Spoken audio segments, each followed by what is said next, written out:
Hello everyone, welcome to your own educational channel Vishwa academy. आज जो कार्यपत्रक आप लोगों का आया है, कार्यपत्रक 27 से गणित का कक्षा 6ठी के लिए है और 29 दिसंबर 2020 के लिए ये कार्यपत्रक आया है। टॉपिक है प्रायोगिक ज्यामिति। प्रायोगिक ज्यामिति यानी कि प्रैक्टिकल ज्योमेट्री। तो इसमें हम देखेंगे कि आप लोगों ने ज्योमेट्री बॉक्स का इस्तेमाल किया होगा। ठीक है, ज्योमेट्री बॉक्स आप सबके पास होगी। तो ज्योमेट्री बॉक्स में जो सामान होता है, तो जैसे स्केल है, रूलर है, उन सब के मैथमेटिकल नाम क्या होते हैं, ठीक है, और उन सब का क्या क्या प्रयोग होता है। तो सबसे पहले तो जो आप लोगों के ज्योमेट्री में होता है, ये स्केल है, सभी जानते होंगे। तो उसके मैथ्स की भाषा में रूलर कहते हैं। तो रूलर के किनारे पर सेंटीमीटर और दूसरे किनारे पर इंचों में चिन्ह होते हैं। ये सेंटीमीटर है और ये इंच है, ठीक है।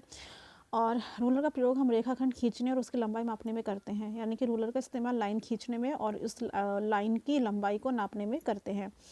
इस तरह का भी आप लोगों ने इंस्ट्रूमेंट अपने ज्योमेट्री के अंदर देखा होगा या उपकरण देखा होगा। इसको हम प्रकार कहते हैं। इसमें एक तरफ पेंसिल डाली जाती है, दूसरी तरफ जो है नुकीला हिस्सा होता है और इसको रख के हम सर्कल ड्रॉ कर सकते हैं या फिर किसी भी एंगल का बाइसेक्टर ड्रॉ कर सकते हैं। आर्क चाप वगैरह लगाने में इसका इस्तेमाल होता है। तो प्रकार के दो सिरे होते हैं, एक सिरा नुकीला और दूसरे सिरे में पेंसिल रखी जाती है। प्रकार का प्रयोग हम चाप और या वृत्त खींचने में करते हैं, ठीक है। उसके बाद सेकेंड आपका जो थर्ड है वो है डिवाइडर। जो ये होता है डिवाइडर, जिसमें पेंसिल डालने की कोई जगह नहीं थी, दोनों ही हिस्से नुकीले होते हैं और इसका प्रयोग लंबाइयों की तुलना करने के लिए होता है। यानी कि अगर दो लाइन दे दी गई है तो इसको खोलकर हम दोनों लाइन की लंबाइयों को तुलना कर सकते हैं, कौन सी बड़ी कौन सी छोटी है। इसके बाद इस तरह के दो आप लोगों के ज्योमेट्री बॉक्स में ये होते हैं उपकरण, इसको हम कहते हैं सेट स्क्वायर।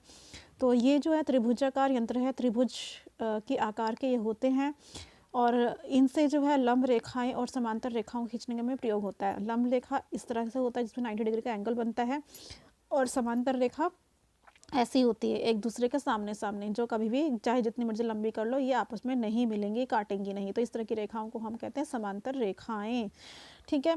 उसके बाद ये आपका होता है जिससे आमतौर की भाषा में हम सभी बच्चे डी बोलते हैं, ठीक है। हम भी डी ही बोलते थे, लेकिन इसका जो मैथ्स का नाम होता है वो होता है चांदा। इसको हम कहते हैं चांदा, ठीक है। और इसका जो है कोण मापक यानी कि एंगल को बनाने में और कोण को नापने में इसका प्रयोग होता है। यहाँ पे 0 से लेकर 180 डिग्री तक इसमें एंगल दिए होते हैं या कोण दिए हुए होते हैं, ठीक है। अब हम ये सब समझ गए हैं कि इन उपकरणों का नाम क्या है और उनका प्रयोग क्या है। तो उन्हीं पर ही आधारित आप लोगों को ये क्वेश्चन दिया गया है, ये आप लोगों को क्वेश्चन करना है, ठीक है। ये आप लोगों को क्वेश्चन करना है। तो आप लोगों को करना क्या है, ये देखो यहाँ पर पहले उपकरण का नाम लिखना है कि इसमें कौन कौन से उपकरण आपको दिखाई दे रहे हैं। देखो मुझे एक तो रूलर दिखाई दे रहा है, तो यहाँ पर मैं लिख दूँगी रूलर, ठीक है। उसके बाद सेकंड चीज़ मुझे ये सेट स्क्वायर दिखाई दे रहे हैं, ठीक है। तो यहाँ पे मैं लिख दूँगी सेट स्क्वायर, सेट स्क्वायर, ठीक है, ठीक है। देखो सेट स्क्वायर, एक तो रूलर दिखाई दे रहा है मुझे, ये रहा रूलर, ये रहा सेट स्क्वायर। बेटा स्पेलिंग आप लोग बिल्कुल सही लिखना, सेट स्क्वायर, ठीक है। ये आधा क है, ठीक है, ये रही स्पेलिंग सेट स्क्वायर की। उसके बाद मुझे एक ये दिखाई दे रहा है डिवाइडर, ठीक है। इसको हम बोलते हैं, मैं यहाँ ऊपर लिख रही हूँ डिवाइडर। आप लोगों को ये जो जगह है ना कॉमा डाल डाल कर लिखने, बेटा 3 तो यहाँ आ गए हैं, मैंने एक ऊपर लिख दिया डिवाइडर। उसके बाद एक मुझे ये पेंसिल दिखाई दे रही है, लिख दो पेंसिल भी, ठीक है।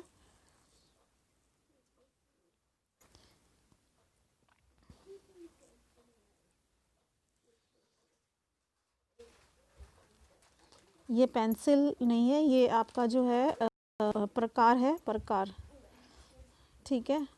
पेंसिल भी लिख सकते हो क्योंकि पेंसिल जैसे भी दिखाई दे रही है आप लिख सकते हो पेंसिल भी, कोई दिक्कत नहीं है, ठीक है। उसके बाद में ये तो है इसके अंदर इस्तेमाल होने वाले जो उपकरण हुए। इसके अलावा बेटा मुझे एक चांद भी दिखाई दे रहा है, ये रहा चांदा। तो इसमें कौन कौन सी चीज़ें इस्तेमाल हुई है, रूलर, सेट स्क्वायर, डिवाइडर, ठीक है, और प्रकार और एक चांदा। ये आपको यहाँ लिखने हैं उपकरण कौन कौन से। अब इसमें बताना है आपको कि आकृतियाँ कौन कौन सी बनी हुई दिखाई दे रही हैं बेटा।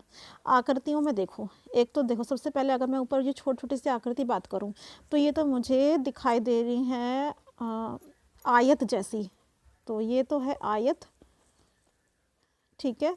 उसके बाद मुझे फिर दिखाई दे रही हैं ये नीचे देखो, ये भी आयत ही है, तो ये अगर ये भी आयत ही है, इसके अंदर ये त्रिभुज बने हुए हैं, ठीक है, त्रिभुज। उसके बाद मुझे वृत्त भी दिखाई दे रहा है, इसके अंदर ही मैं वृत्त भी लिखूंगी। जहाँ आकृतियाँ लिखा है ना बेटा, देखो यहाँ पर आप लोगों को ये जो आकृतियाँ लिखा है ना, उपकरण आप लोगों ने लिख लिए, अब आकृतियाँ लिखनी है, ठीक है। यहाँ पे जगह नहीं हो पा रही, मैं ऊपर लिख रही हूँ, आप लोगों को इसी के अंदर आकृतियाँ लिख के इसके आगे लिखनी है सारी आकृतियाँ। एक तो है यहाँ पर आयत, एक है वृत्त, एक है त्रिभुज, ठीक है। उसके बाद में और भी कोई है बेटा, एक है रेखाखंड, ठीक है। ये जो छोटी छोटी सी लाइनें हैं ये सब रेखाखंड ही तो है। त्रिभुज हो गया, रेखाखंड हो गया, और जो चांद की आकृति बनी हुई है ये वाली, ये अर्धवृत्त बोल सकते हैं इसको, अर्धवृत्त यानी कि आधा वृत्त, ठीक है। और बस यही आकृतियां हैं, और तो कोई आकृति है नहीं इसमें। बताइए और कोई आपको दिखाई दे रही हो तो, है ना। और ये जो है आपका ये ट्रेपेजियम बना हुआ है, ट्रेपेजियम इस तरह से होता है ना बेटा, देखो ये अगर ये देखोगे आप तो ये ट्रेपेजियम बना हुआ है, तो इसको आप लोग समलंब भी कह सकते हो, ट्रेपेजियम को समलंब कहते हैं। तो ये है आपकी आकृतियाँ जो कि इसमें बनी हुई थी, ठीक है। देखो यहाँ पर भी ये जो है ये बना हुआ है आपका पैरेललोग्राम।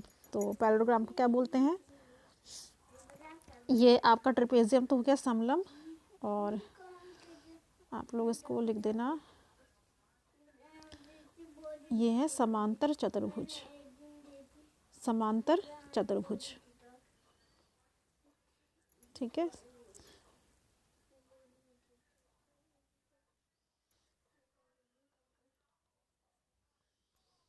समांतर चतुर्भुज। तो ये थी आज की आप लोगों की वर्कशीट। तो बस यही आप लोगों को इसमें बताना था और कुछ नहीं बताना था। आयत है, वृत्त है, त्रिभुज है, रेखाखंड है, अर्धवृत्त है, समलंब है, समांतर चतुर्भुज है। तो ये थी आप लोगों की आज की वर्कशीट। आई होप कि आप लोगों को ये वर्कशीट अच्छे समझ में आ गई होगी। अगर समझ आ गई है तो वीडियो को लाइक करना बिल्कुल ना भूलें, अपने दोस्तों के साथ शेयर करना बिल्कुल ना भूलें, और जो न्यू है इस चैनल पर वो चैनल को सब्सक्राइब करना और नोटिफिकेशन बेल को ऑन करना बिल्कुल ना भूलें, ताकि आने वाली और भी वीडियोस आप तक इसी तरह से पहुंच सके। तो अगली वीडियो तक के लिए और अगली वर्कशीट तक के लिए गुड बाय फ्रॉम हियर। घर में रहिए, सुरक्षित रहिए, पढ़ते रहिए और पढ़ाते रहिए। Thank you so much.